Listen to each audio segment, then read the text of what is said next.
Hello guys, तो आज हम आपके लिए लेके आए एक हॉरर स्टोरी, दोस्तों की पार्टी और हॉस्टल की आत्मा का डर।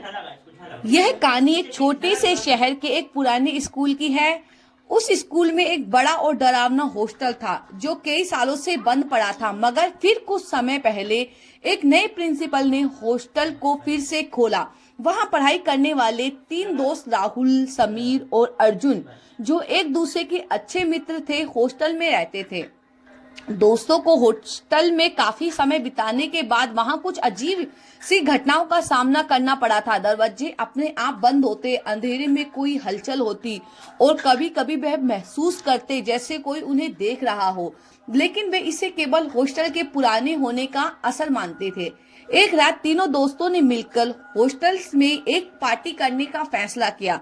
वे जानते थे कि वहां के पुराने कमरे और गहरे कोने बहुत ही डरावने हैं, लेकिन फिर भी उन्होंने डर का नजरअंदाज किया। पार्टी शुरू हुई और वे खूब मजे करने लगे। म्यूजिक बज रहा था, हंसी ठहाके हो रहे थे, लेकिन तभी अचानक बिजली चली गई और अंधेरा छा गया। सब लोग डरने लगे, पर फिर भी वे मजे करने का प्रयास करते रहे। अंधेरे में अचानक से एक चिल्लाहट सुनाई दी।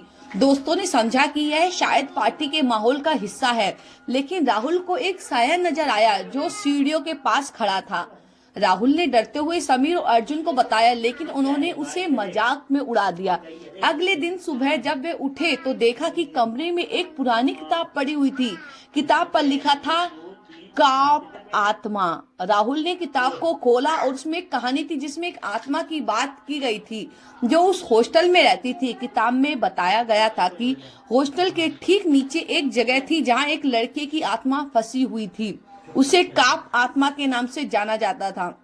वह आत्मा हमेशा उस हॉस्टल के अंदर शरारत करती रहती थी और यदि कोई वहां पार्टी करता तो उसे अपनी पकड़ में ले लेती थी। दोस्तों ने ये कहानी सुनी और अब उनका डर और बढ़ गया था। शाम होते होते वे फिर से कुछ अजीब महसूस करने लगे। अचानक से समीर ने देखा कि एक साया फिर से दिखाई दिया, लेकिन इस बार वह बहुत करीब था। आत्मा का समीर डर से कांपते हुए उस जगह की ओर बढ़ा जहां उसने साया देखा था।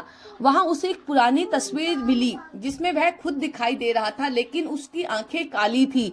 इस दृश्य में समीर को पूरी तरह से हिला दिया था।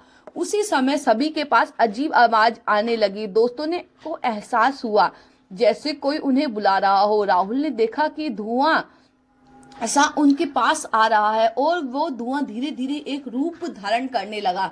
वह रूप एक आदमी का था। उसकी आंखें आग में जल रही थी।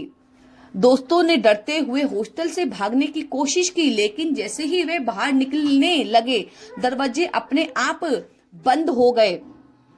वे तड़पते रहे, लेकिन कोई रास्ता नहीं मिला। उन्हें काप आत्मा का चेहरा और उसकी आवाज सुनाई दी, तुम लोग नहीं बच सकते।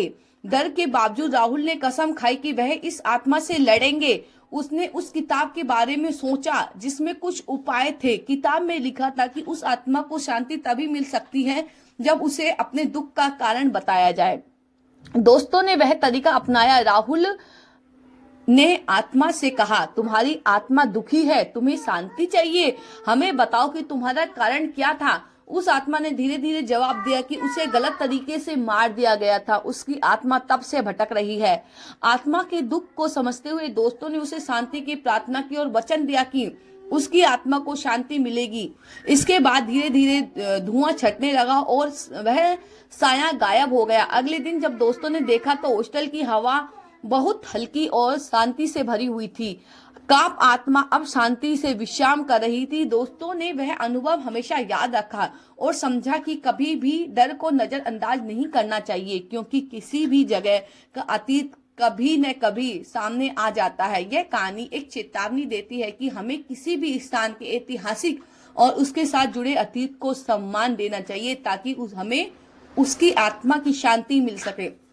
तो भाई, हमारी ये हॉरर स्टोरी आपको कैसी लगे प्लीज कमेंट में जरूर बताइए, और आप किस टॉपिक पे दूसरी कहानी चाहते हैं।